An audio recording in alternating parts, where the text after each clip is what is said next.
Hello, hello, and a very warm welcome to all our listeners around the world. You are tuning in to Talk and Learn English, the podcast where we turn everyday conversations into a classroom for your ears. I am your host, Jennifer. I'm currently sitting on my porch looking at the green trees and sipping a fresh cup of herbal tea. It is so peaceful here today. And I am Daniel. I'm joining you from my studio in the heart of the city. If you hear a taxi honking or a siren in the background, don't worry, that's just the music of the streets. I've got a double shot espresso in my hand, and I am ready to go. Oh, Daniel, I don't know how you handle all that noise, but that is exactly why we are here today. Today's episode is a big one. It's a debate. We are talking about city life versus country life. That's right, this is a classic topic, but we're going to go deep. We aren't just talking for 5 minutes, we're going to explore every corner of this topic. We'll talk about the shops, the fresh air, the jobs, the stress, and the soul of these two different worlds. And for our English learners watching or listening, this is a perfect chance for you to pick up descriptive adjectives. We want to help you describe your own home, your dreams, and your daily routine. By the end of this long episode, you'll have a toolbox full of new vocabulary.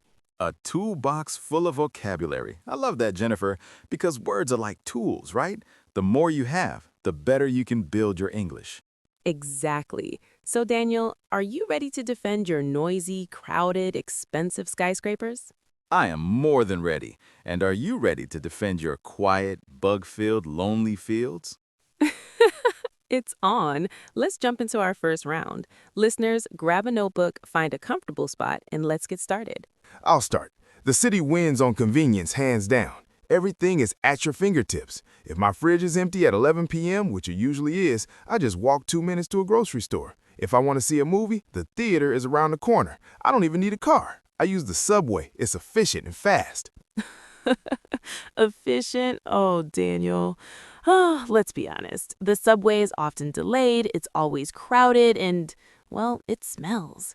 In the country, yes, I need a car, but driving is a joy, not a chore.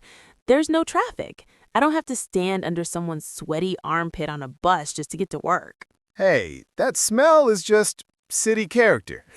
But listen, if you want a specific ingredient, let's say saffron for a special dish, you have to drive 30 minutes to a big supermarket. In the city, I have specialty shops for everything. The city provides variety. I can get sushi, tacos, and croissants all on the same block. Dismissive. Variety is just a distraction. In the country, we grow our own food. My convenience is walking into my backyard and picking a fresh, warm tomato right off the vine. Proudly. You can't get more convenient or fresher than that. Now, let's talk about work. People think you have to be in a city to have a good career. That is such an old-fashioned idea, Daniel. Is it?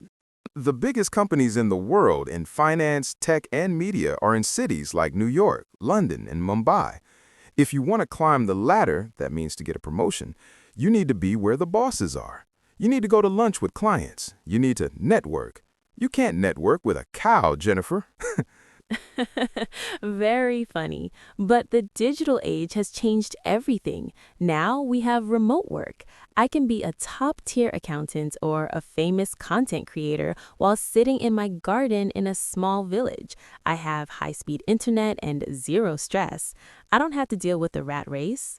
The rat race. That's a great idiom for our listeners. It means the exhausting, competitive routine of city work. But Jennifer, in the city, the energy is contagious. You see everyone working hard and it motivates you. In the country, it's too easy to become, well, a little bit lazy, don't you think? Firmly, it's not laziness, it's balance. I work to live. I don't live to work. Why spend your whole life in a cubicle when you can see the sky?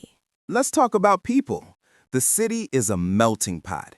I meet people from every country, every religion, and every background. My neighbor is from Italy, my doctor is from India, and my barista is from Brazil. I learn about the whole world just by walking down my street. You might see those people, Daniel, but do you actually know them? In a city apartment, you can live next to someone for 10 years and never even know their name. It's lonely in a crowd. It's so anonymous. That's a deep point. Lonely in a crowd. I'll give you that one. Sometimes I don't know who lives behind the door next to mine. See, in the country, we have a tight-knit community. If a storm hits and my roof is damaged, the whole village shows up to help. We have festivals where everyone knows your name and your family. We aren't strangers, we are a family. But sometimes that family is too nosy. Everyone knows your business. If I buy a new shirt, the whole village is talking about it by noon. In the city, I have anonymity. I can be whoever I want to be today, and no one judges me for what I did 10 years ago.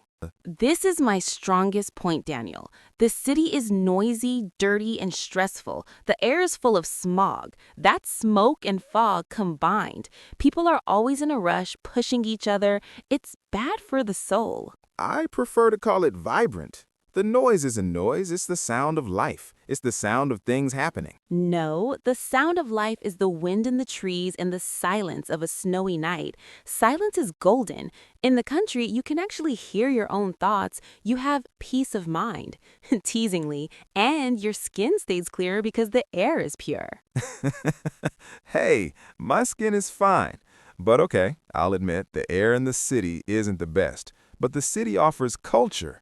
I can go to a world-class museum and see a painting from 500 years ago on my lunch break. That feeds the soul too. In conclusion, the city is the heartbeat of human progress. It's where the future is built. If you want excitement and opportunity, go to the city. And in conclusion, the country is the heart of human nature.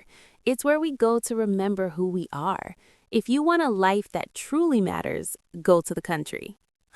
Wow, we really do disagree on everything. Listeners, what do you think? Are you a city slicker like Daniel or a country soul like me? Leave a comment and use the words we practiced today: hectic, serene, convenience, and networking to tell us your choice.